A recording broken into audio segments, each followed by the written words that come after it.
시청자 여러분 안녕하십니까? VOA 뉴스투데이 시작합니다. 북한 동창리 서해 위성 발사장 곳곳에서 새로운 건축물이 등장하고 있습니다. 북한이 위성이나 대륙간 탄도미사일 발사 준비에 나선 게 아닌지 주목되는 상황인데, 이런 가운데 죽음의 백조로 불리는 전략폭격기 B-1B 랜서 2대가 괌에서 주일미군 기지로 전진 배치된 것으로 알려져 그 배경이 주목됩니다. 첫 소식 함지하 기자가 보도합니다. 북한 함경북도 동창리에 있는 서해 위성발사장 북부지대를 촬영한 플래닛랩스의 14일자 위성사진입니다. 과거 지휘본부로 추정되는 건물과 기차역 사이에 폭 약 52m, 너비 120m의 새로운 건축물이 보입니다. 고화질 위성사진을 통해 좀 더 자세히 들여다보면 아직 지붕이 덮이지 않은 이 건물의 서쪽과 북쪽 외벽에는 방으로 보이는 작은 공간 여러 개가 만들어져 있고, 중심부에는 대형 공간 3곳이 보입니다. 이 건물의 정확한 용도는 아직 알려지지 않았지만 건물의 크기가 작지 않다는 점, 또 대형 공간이 만들어졌다는 점이 주목됩니다. 현재 서해 위성발사장 곳곳에선 크고 작은 공사가 계속되고 있습니다. 동창리 엔진 시험장에는 새롭게 길이 뚫리고 그 끝부분에 새로운 건축물 공사가 진행 중입니다.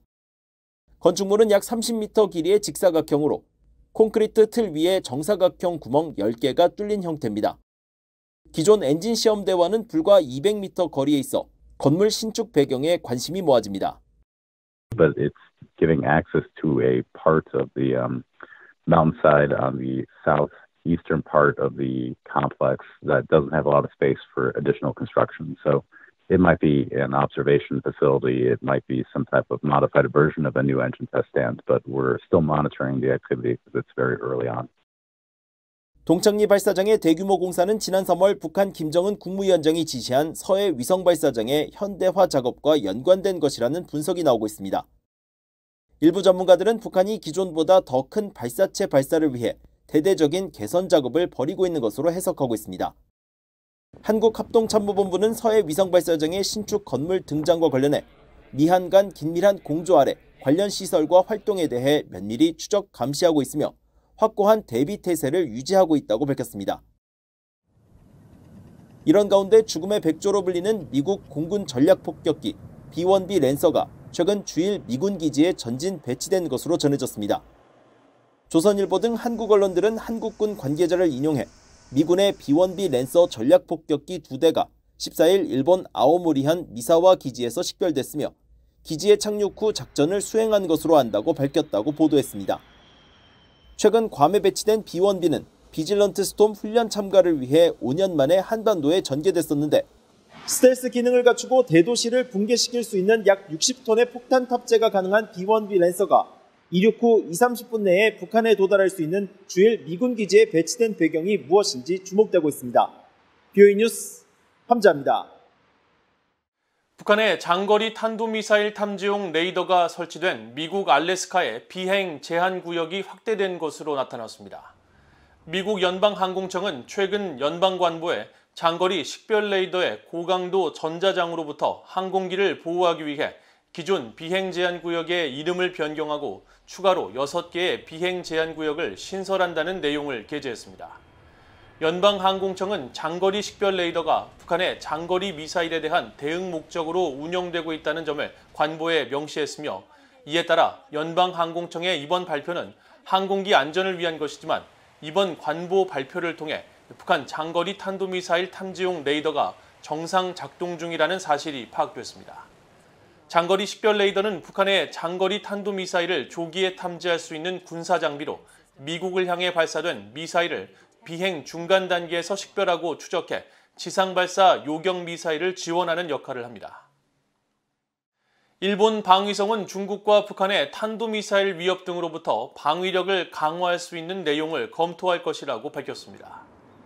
일본 방위성 당국자는 14일 일본의 미사일 방어 역량과 관련한 VOA의 질문에 현재 자위대의 전투 능력은 2018년 이전의 안보 환경을 바탕으로 수립된 중기 방어 프로그램에 따라 구축됐다면서 안보 환경이 점점 더 엄중해짐에 따라 국민의 생명과 민생을 보호하기 위한 필요사항을 고려해 방위력 강화 내용을 면밀히 검토할 예정이라고 밝혔습니다.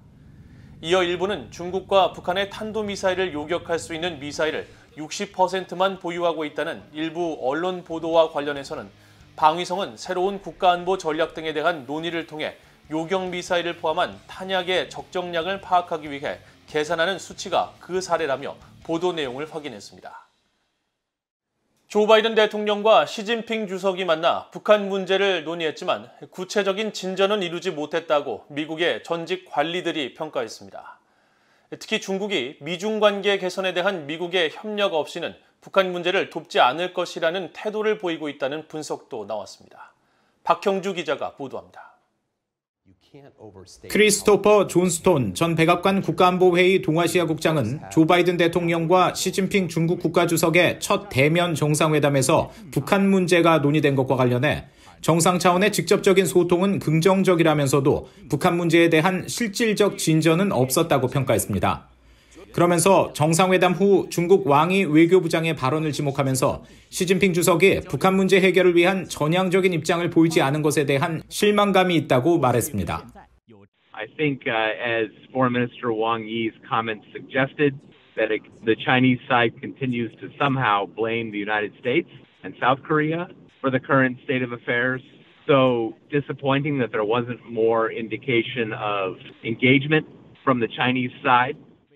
백악관 NSC 아시아 담당 선임보좌관 출신인 빅터차 전략국제문제연구소 CSIS 한국 석자도 시진핑 주석이 북한 문제 해결을 위해 당장 미국과 협력할 의사를 보이지 않았다고 지적했습니다. 중국은 북한 핵 문제를 악화된 미중 관계에 대해 미국이 치러야 할 대가로 삼으면서 미국이 미중 관계를 개선해야만 북한 문제도 협력할 수 있다는 태도를 분명히 하고 있다는 것입니다. The Chinese are trying to make that point. And Wang Yi's been pretty clear about it. Beijing's willingness to work with the United States on North Korea is a function of how willing the United States is willing to be cooperative in terms of the relationship with China, in terms of Taiwan, these sorts of things. So I think that's become pretty clear. 중국 출신으로 핵안보 전문가인 자오통 카네기 국제평화재단 선임연구원은 중국의 근본적인 대북 셈법은 바뀌지 않겠지만 북한이 핵실험을 감행한다면 이후 중국은 좀 더 균형 잡힌 입장을 취할 가능성도 있다고 전망했습니다. Because China is relatively satisfied with the summit, so China would avoid blaming too much on the U.S. and South Korea for causing the North Korean provocations. So China might be willing to also put greater pressure on North Korea.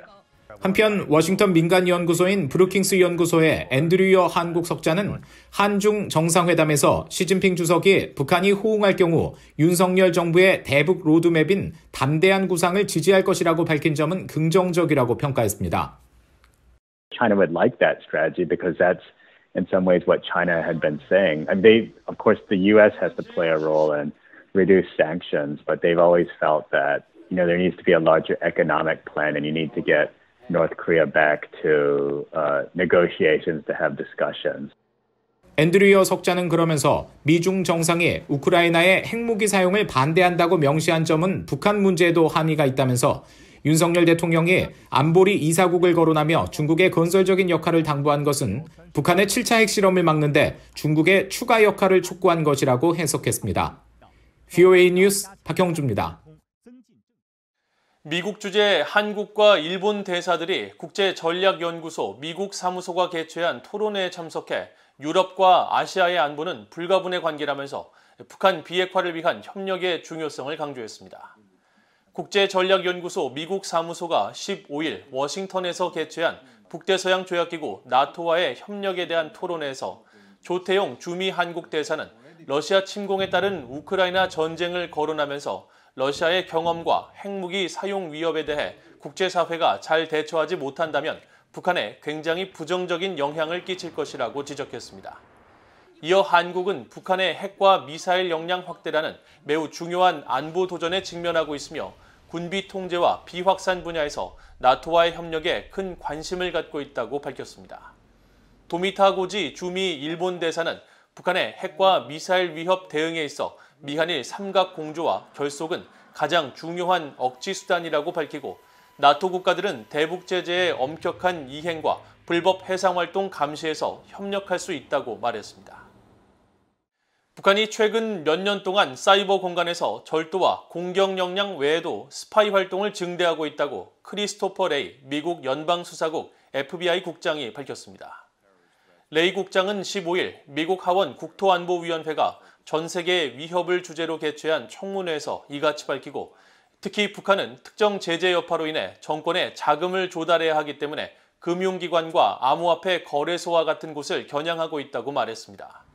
레이 국장은 또 북한의 사이버 위협 행위자 집단에 대한 수사가 적극적으로 이뤄지고 있다면서 특히 범죄자 인도가 가능한 나라에서 북한과 협력하는 자들을 단속하는 것은 북한의 사이버 범죄 기술과 전술을 파악하고 제재 강화 방안을 모색할 수 있다는 측면에서 매우 중요한 부분이라고 강조했습니다. 미국의 인권 전문가들과 국제인권단체들이 지난 13일 캄보디아에서 열린 미한일 정상회담의 공동 성명에 납북자 문제와 북한에 억류된 한국인 문제가 포함된 데 대해 매우 중요한 긍정적 신호라고 평가했습니다. 로버타 코엔 전 국무부 인권 담당 부차관보는 한국의 윤석열 정부가 전임 정부와 달리 북한에 억류된 자국민의 안전과 인권 문제를 우선시하겠다는 의지를 공동 성명을 통해 더욱 분명히 했다며, 이는 한국 정부의 정책 전환을 의미하는 것이라고 밝혔습니다. 그러면서 과거 미국이 싱가포르 미북 정상회담에 앞서 북한에 억류된 미국인 3명의 석방을 주요 조건으로 내세운 것처럼 한국 정부가 자국민의 안전을 높은 우선순위로 내세우는 것은 당연한 의무이자 환영할 일이라고 말했습니다. 로버트 킹 전 국무부 북한인권특사도 미한일 정상이 납북자와 한국인 억류 문제를 제기한 것은 매우 긍정적인 신호라며, 이것은 미국이 북한에 의해 강제 납치된 사람들을 다루는 데 있어 일본, 한국과 함께 협력하고 있음을 보여주는 것이라고 평가했습니다. 한편 국제인권단체인 휴먼 라이츠 워치의 필 로버트슨 아시아 담당 부국장은 VOA에 보낸 성명을 통해 가장 심각한 납치 피해를 당한 한국과 일본이 이 사안에 더욱 협력하고 미국은 납치 문제의 완전한 해결 필요성에 대한 국제적 지원을 더욱 강화하기 위해 노력해야 한다고 밝혔습니다.